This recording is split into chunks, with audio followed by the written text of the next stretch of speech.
Welcome, everybody, to the Huddle, KGUN9's weekly streaming sports talk show. I'm Jason Barr, joined by Pat Paris. Pat, good afternoon. Aloha. Aloha, Jason. Yeah. All right. Well, listen, we got a lot to chat about. I don't want to spend too much time on this leg, right? Because we got some bad Arizona football to talk about here. But let's start with our Huddle poll question. Should Arizona head football coach Brent Brennan continue to wear a lei while coaching? Okay. Here are the three choices. 1, yes. 2, it's enough already. And 3, it looks silly, take it off. 2 meaning, okay, enough for now, right? It's supposed to be a neutral one. I'm sure, Pat, that's where you're going. Although maybe now you're going with 1. I don't know. Oh, I'm totally on 1. You're totally on 1. You think Brent Brennan should continue to wear a lei while coaching? No, I think Brent Brennan, if he's given a lei from a family member of one of his Polynesian players, should continue to wear it because, let me read this little nugget, Jason. This is right off the Aloha Hawaii website. Pat, we don't live in Hawaii. We live in Arizona. Just listen. Okay. Leis are made with the leaves, the one he wears, sometimes flowers, but you saw the one in week 2 where it was just a plant. Those are from the tea plant, and they're considered to bring good luck. Okay. That didn't work. Do not refuse a lei when offered one. This is considered to be disrespectful. And if there's one thing we know about the Pacific Islander culture, there is great tradition in leis. You do not want to say no to one. If a grandmother of one of your players or a mother of one of your players gives you one as the head coach, it's a sign of respect. It's a sign of good luck. You wear that lei proudly. It began with Dick Tomey. It continues with Brent Brennan. And I don't know what the big deal is. Why? Okay, so maybe if they were on a winning streak still, okay, and you want to be a little superstitious, but that winning streak is over. We don't live in Hawaii. We don't live in the Philippines, okay? We live in Arizona, okay? If anything, I'd like to see him wear a sombrero for Hispanic Heritage Month. If you this, because it's a slippery slope. If you're going to embrace one culture, you need to embrace every culture that's on the team. And the University of Arizona, I'm with number 2. It's enough already. Yeah. Let's coach the football team and not worry about leis. You can thank the player's family and you can wear them outside of coaching. No, you can't. You have to wear it if they are offered to you. Yes, Jason, it's the culture. He's too nice of a guy to say no. No, you're absolutely wrong. I'm sorry you're wrong on this one, Jason. You have to wear it if you're presented. Can we see the early results? Part of the Ryan, culture. Our producer. Part of the culture. Let's take a look at the early results. We're going to come back to this later in the show.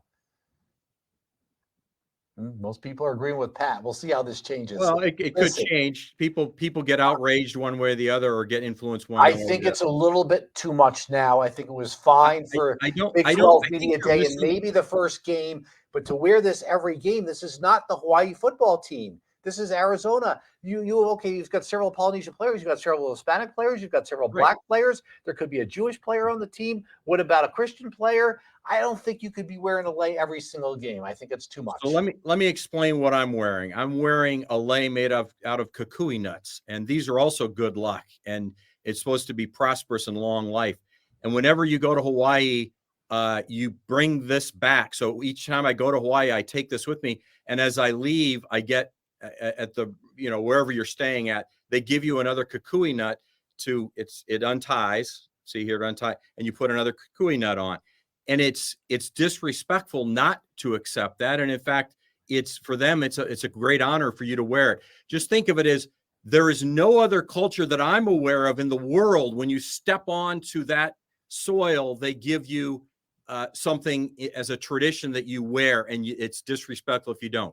You can still wear not in Hawaii, Pat. But it doesn't matter to the Polynesian people. The world is what they care about. They shouldn't be pushing their culture on other people in other areas.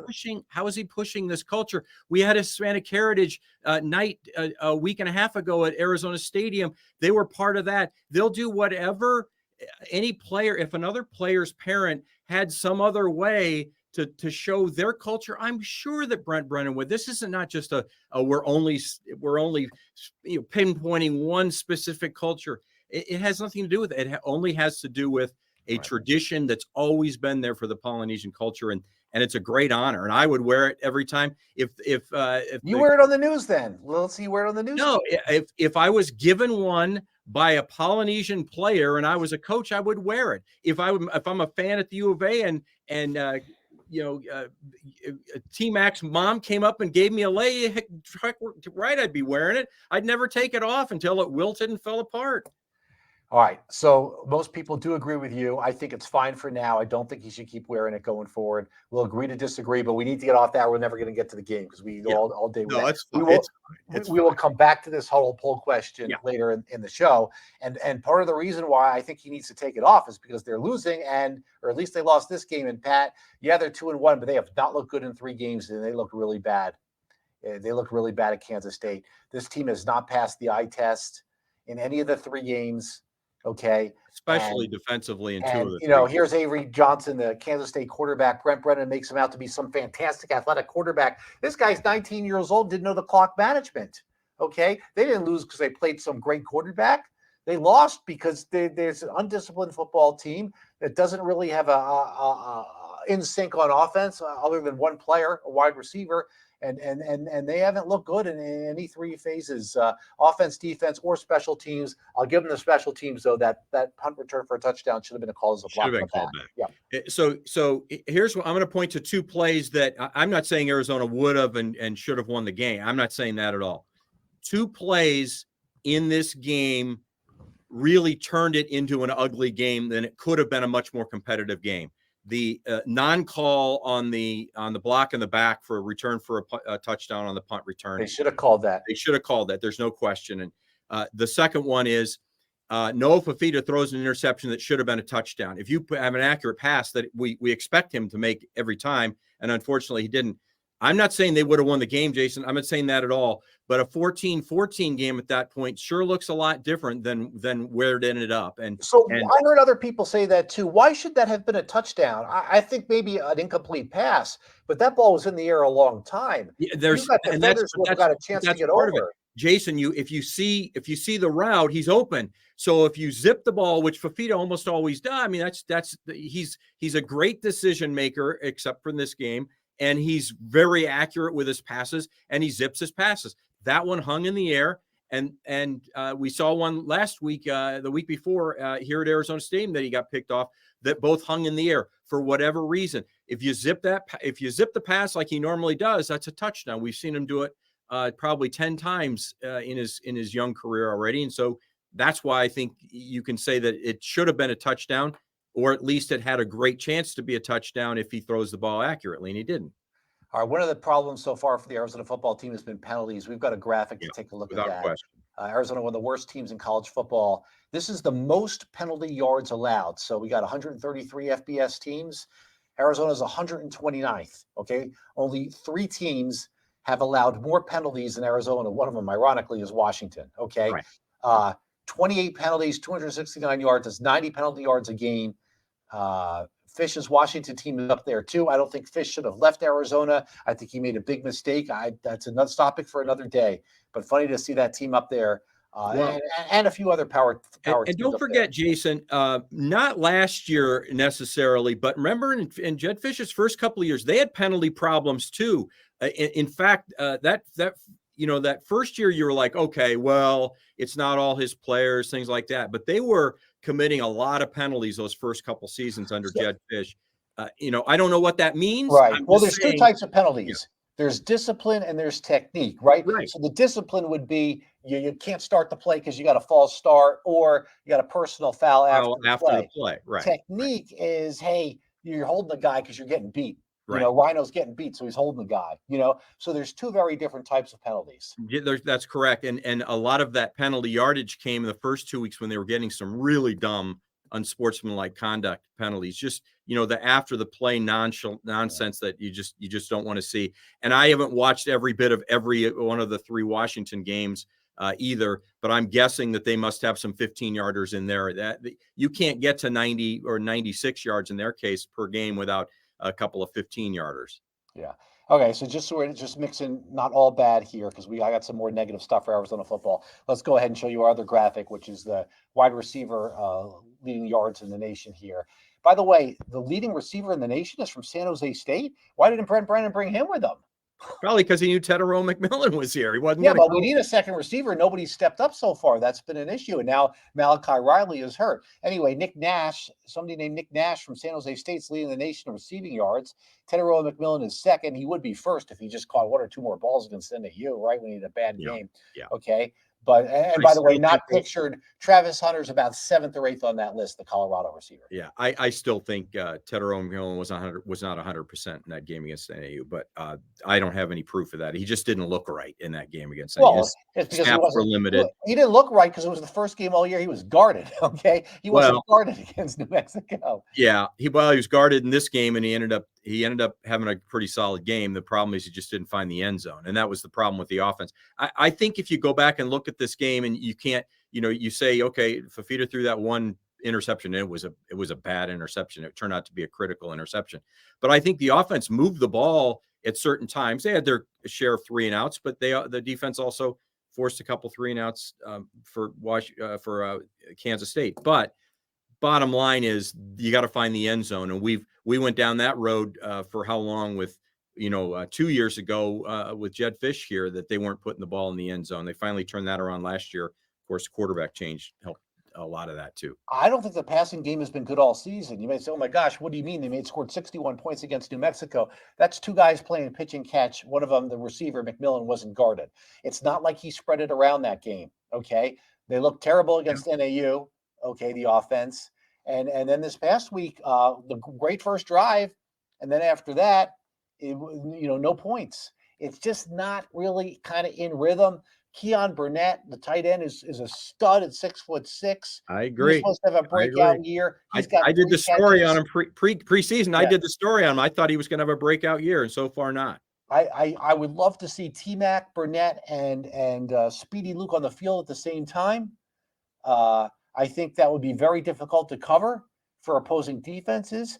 Pat, when you look at offenses, do you look at a team's creativity on offense, and do you evaluate that? And if so, what's your evaluation of the creativity of the Arizona offense? Well, right now, my evaluation of the Arizona offense is the offensive line has been, in disarray at times and have had injuries. They finally got back to what we'd like to see as probably the starting unit, but now they just don't have enough reps together. And I think that's where it all, everybody always says it starts up front. So it's your big offensive line against their big but still fast defensive line. And right now, Arizona's offensive line is not getting the job done. And so that affects everything from not only the run game and being able to run some passes that might be able to fool the defense a little bit, to not being able to consistently run the football. And they've had some chunk yards on both counts, passing the ball and running the ball, Jason, but they don't consistently just get the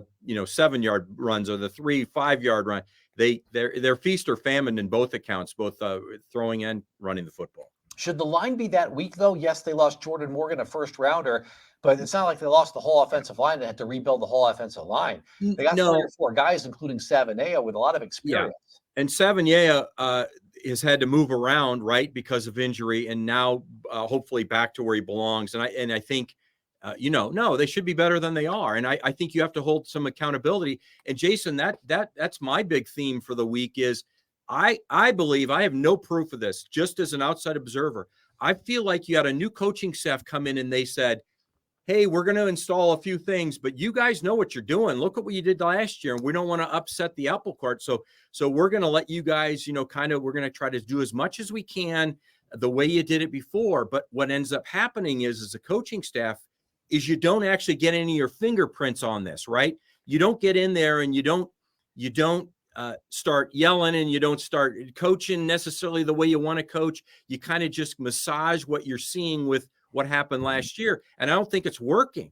I don't think there's any accountability, certainly with a coach being able to yell at a player for making some bonehead mistakes and costing us big penalty yards, or making a bonehead mistake and coming out of your stance as an offensive line and going the wrong way. We just go left, you go right. I mean, so I think there needs to be some accountability. And I hope during this bye week, we see some screaming and we see some guys. I don't think you're ever going to see screaming from this coaching staff. Well, you don't know that, Jason. You don't.